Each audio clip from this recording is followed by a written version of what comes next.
अस्सलाम वालेकुम, कैसे हैं आप लोग? खैरियत से हैं? फराज अहमद आपकी खिदमत में दोबारा हाजिर है।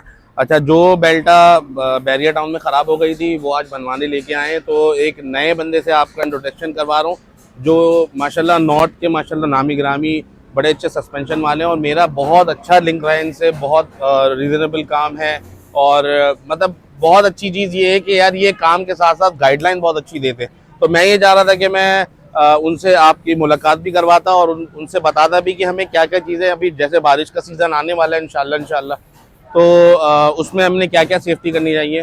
तो मैं आपकी मुलाकात आदिल भाई से कराता हूँ। अस्सलाम वालेकुम आदिल भाई, कैसे खैरियत से? फराज भाई क्या हाल है? खैरियत से? अल्लाह का बहुत शुक्र, अल्हम्दुलिल्लाह, अल्लाह का बहुत एहसान है। आदिल भाई, पहला तो ये कि ये जो इंसिडेंट हमारे साथ हुआ तो इसमें मेन इशू क्या था?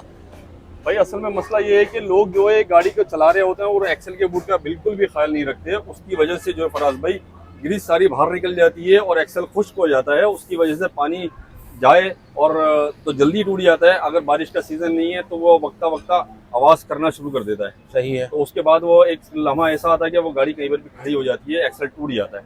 अच्छा, एक्सेल के बूट का ये है कि वो आपको बाजार गाड़ी में तो ऐसा नहीं पता चलता, मगर उसको आपको चेक करवाना पड़ता है या खुद भी चेक कर सकते हैं। अच्छा, एक्सेल का बूट स्टीयरिंग गार्ड के आप देख लें कि यार एक्सेल का बूट मजीद फटा तो नहीं है, ग्रीस बाहर तो नहीं आई।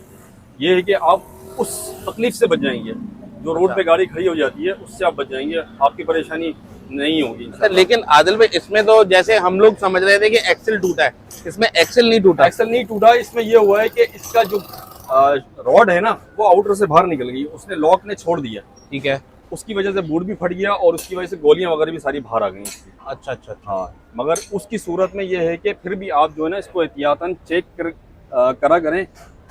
हर महीने में अगर आप नहीं चेक कर सकते तो हमारे पास आए, हमारा बच्चा कोई भी होगा वो आपको चेक करके बताएगा कि भाई एक्सेल का बूट अभी सही है।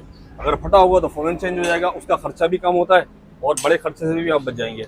तो अभी जैसे आदिल भाई बारिश का सीजन इंशाल्लाह स्टार्ट हो जाएगा, तो उसमें मेन चीज तो आपने एक्सेल का बूट बता दिया जो वो पूरी चीजों को कवर करता है कि अंदर पानी नहीं जाता, क्योंकि हमारे यहाँ सबसे बड़ा मसला पानी का है, क्योंकि ड्रेन का भी पानी होता है, बारिश का भी पानी मिक्स होके आ जाता है। बिल्कुल। तो उसकी वजह से हमारे सस्पेंशन पे इफेक्ट हो जाता है। देखिए मसला ये है कि एक्सेल का बूट फटा और एक्सेल के अंदर पानी गया और एक्सेल ने आवाज शुरू करी और वो टूट भी जाता है, फंस के, क्योंकि ग्रीस सारी बाहर आ जाती है। सही। दूसरा ये है कि जब पानी को आप वाटर में कहीं पर भी लेके जाते हैं, जब पानी गाड़ी की डिप होती है पानी के अंदर, तो व्हील के बैरिंग को आप नहीं बचा सकते, क्योंकि व्हील के बैरिंग के अंदर लाजमी पानी जाता है।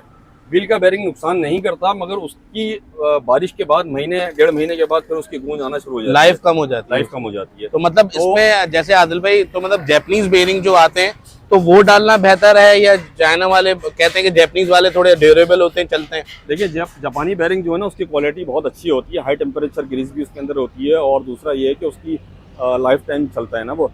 चाइना के अंदर क्वालिटियाँ बहुत सारी आ रही हैं। अब जैसे मैक्स कंपनी का बैरिंग है, मैक्स वाला जो है ना वो अच्छा चलता है। अच्छा, मगर मैक्स और चाइना में जापानी में ज़्यादा पैसों में फ़र्क नहीं है, तो ज़्यादा कोशिश करें कि आप जापानी पे चले जाएँ अगर गाड़ी अपने रखनी है, इस्तेमाल में करनी है। अब जैसे यहाँ से आपका रूट है हैदराबाद का, तो उसका टेम्परेचर ज़्यादा बढ़ जाता है बैरिंग का, तो उसके अंदर वो फिर जल्दी जो ना वो जो हमारा चाइना का बैरिंग है जल्दी ख़राब हो जाता है। जापानी बैरिंग की लाइफ होती है फिर भी। अगर शहर में आप चला रहे हैं तो शहर में आपने 15 किलोमीटर चलानी है, उसके बाद गाड़ी खड़ी कर दी, फिर गाड़ी ठंडी हो गई, फिर वो बैरिंग की लाइफ बढ़ जाती है। ठीक हो गया। अच्छा आदिल भाई, दूसरी चीज़ ये मैं पूछना चाह रहा था, लोग भी सर्विस कराते हैं, सर्विस कराने के बाद सस्पेंशन में ऑयल लगवाते हैं, तो वो क्या चीज़ सही है? उसमें नया ऑयल लगवाना चाहिए या पुराना ऑयल लगवाना चाहिए या ऑयल लगवाना ही नहीं चाहिए? देखिए मसला ये है कि हमारे यहाँ है समंदर की नमी, तो हमारे जो डिफेंस की गाड़ियाँ आती हैं उसमें जो है ना वो बहुत ज़्यादा गाड़ियाँ जब हम खोलते हैं तो उसमें जंग निकलता है, तो उसके लिए ऑयल ज़रूरी है, क्योंकि वो खा जाती है। मतलब नया ऑयल लगवाएं या पुराना ऑयल? आपके ऊपर अफोर्ड आप कर सकते हैं। अगर आप नया ऑयल अफोर्ड कर सकते हैं तो मसला नहीं है, नया लगवा लें, पुराना भी चलता है, कोई मसला नहीं है।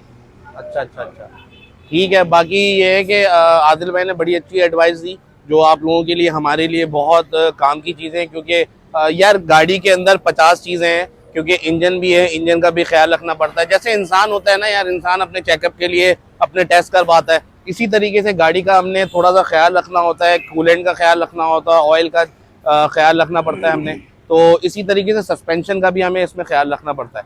तो इसी वजह से मैं आदिल भाई के पास आपको लेके आया था, ताकि आदिल भाई सस्पेंशन के बारे में बता सके कि क्या क्या चीज़ें हमारे लिए इंपॉर्टेंट है। तो बेसिक चीज़ें आदिल भाई ने हमें माशाल्लाह बता दी हैं जो हमारे बहुत काम की चीज़ें होंगी। बाकी मैं दिखाता हूँ कि अंदर क्या क्या चीज़ें टूट गई थी और क्या अब उसके अंदर हो रहा है। ठीक है, वो मैं आपको अगले पार्ट में इंशाल्लाह दिखाता हूँ। बहुत बहुत शुक्रिया आदिल भाई, ठीक है। और आदिल भाई से जो भी काम करवाना चाहे नॉर्थ कराची के अंदर, वो आके इजीली काम करवा सकता है। मैं इसमें आदिल भाई का नंबर मेंशन कर दूंगा।